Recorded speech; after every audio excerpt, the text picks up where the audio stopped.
Bonjour à tous, on se retrouve aujourd'hui pour un test du Estia. Et aujourd'hui en mode solaire puisqu'il fait beau, ce qui est assez rare au mois d'octobre dans mes contrées estoniennes. Alors c'est parti, alors on a un trépied qui n'est pas de top qualité mais qui devrait faire l'affaire. C'est un peu plastique ici, je sais pas si vous voyez un petit peu, mais bon, ça c'est de, je sais pas si c'est du plastique ou de sorte d'acier. Enfin bon, ça tient debout, c'est à peu près stable, ça devrait faire l'affaire. Donc le trépied, ensuite on a la petite tête à placer tout simplement au-dessus qui se visse simplement. Tac, alors on va la mettre face à soi. Tac, on a un petit niveau à bulle. Alors là je sais pas vraiment. De toute façon peu importe puisqu'on va voir le soleil. Mais il y a un tout petit niveau à bulle que je vais vous montrer tout de suite. Voilà. Voici. Donc ensuite, qu'est-ce qu'on a à placer? On a ceci pour contrôler ensuite le Estia. On va le mettre face à nous, que ce soit plus simple. Pas trop haut. Tac, voilà, donc ça va me permettre de contrôler vers le haut, vers le bas. Pas serrer trop fort ça. Tac. Ensuite, qu'est-ce qu'il nous reste? Eh bien, il nous reste le Estia en question. Donc j'ai déjà vissé cette petite partie là. Ça c'est fait, il ne reste plus qu'à le faire. À l'ouvrir ici avec le petit bouton bleu, à le faire coulisser. Si j'y arrive.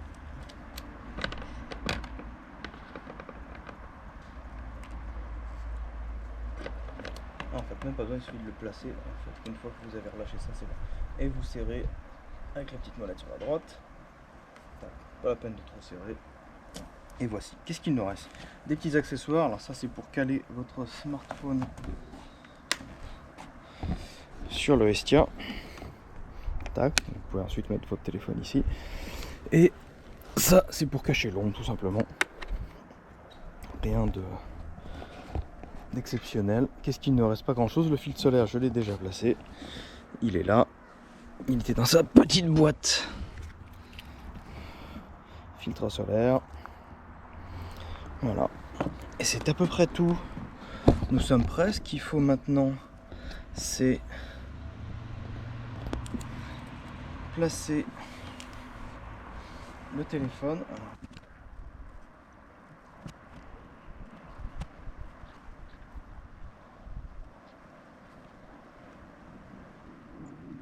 C'est de bien vraiment placer votre téléphone en face de la lentille là. Et ensuite vous allez tout simplement sur votre application caméra. Et ça va très bien fonctionner parce que comme vous allez voir, l'application ne fonctionne pas avec mon modèle. Si je mets observer le soleil, ça crache systématiquement, ce qui est un peu dommage. Voilà, donc rien ne se passe. Voilà. Donc c'est bien dommage, donc je suis bien obligé d'utiliser ça.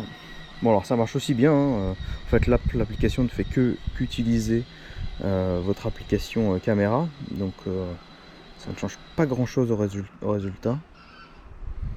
Donc le gros inconvénient de cet appareil, c'est effectivement qu'il faut tout faire manuellement. Alors chercher le soleil, c'est pas forcément la chose la plus compliquée, mais c'est le suivre après. Donc, pour faire du stacking, c'est un peu compliqué. Donc c'est là où vous aurez besoin d'un outil plus performant et plus automatisé comme le Vespera ou le Stellina. Alors vous zoomez, apparemment 2 fois, 3 fois suffisent largement. Vous pouvez tester, faire des tests de photos 3 fois. Et voilà. Vous pouvez faire des vidéos, mais le problème c'est que le soleil va bouger, bien sûr. Donc au bout de quelques secondes, le soleil ne sera plus là. On le voit déjà bouger vers la droite de l'écran. Il va bientôt disparaître. Donc plus compliqué. Donc là vous manquez, bien sûr, il vous manque les fonctionnalités d'un smart télescope, d'un Vespera 2, d'un Stellina qui vont suivre le soleil automatiquement. Et vous pourrez donc stacker les photos après cela. Là c'est un peu plus compliqué. Parce qu'il faut prendre des photos une par une et après stacker manuellement potentiellement. Mais bon, effectivement, là, vous ne voyez pas très bien les tâches, même si on zoome, on en devine. On va reprendre la photo, ce sera plus simple. C'était une vidéo, voilà. On devine ici. Mais bon, aujourd'hui on n'a pas de chance, en plus il n'y a pas de grosses taches solaires. Voilà, et pour arrêter tout simplement, vous quittez, vous enlevez votre appareil et vous démontez tout. Voilà, bon, en résumé, si vous voulez juste faire de l'observation toute simple, bon, pour le soleil c'est peut-être pas le plus intéressant. Moi j'utiliserais plutôt pour la lune.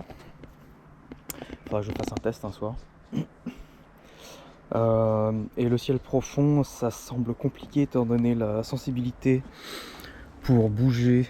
Alors bien sûr vous pouvez durcir un peu là, tout ça, mais vous avez vu déjà sur le soleil c'est pas évident. Alors imaginez sur des objets à quelques milliers d'années-lumière, ça semble plus compliqué.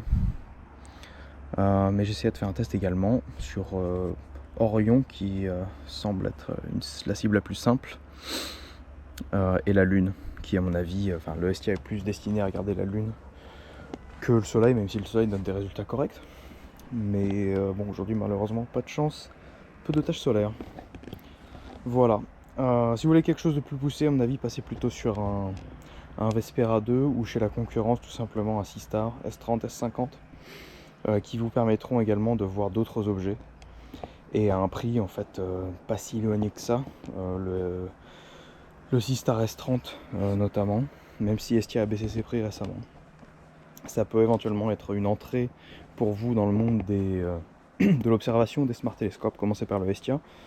Mais moi je vous conseillerais directement d'aller vers soit le Vespera 2 si vous voulez vraiment commencer à faire un petit peu d'astrophoto, avoir de belles images que vous pourrez partager, même sans post-processing après. Le Vespera 2 vous donne d'excellentes images déjà. Et sinon moins cher, un Seastar S30, S50 qui sont excellents également et beaucoup plus compacts, que vous pourrez transporter, même si le Vespera 2 se transporte dans un sac à dos. Je l'ai déjà fait à plusieurs reprises. Voilà pour mon opinion là-dessus.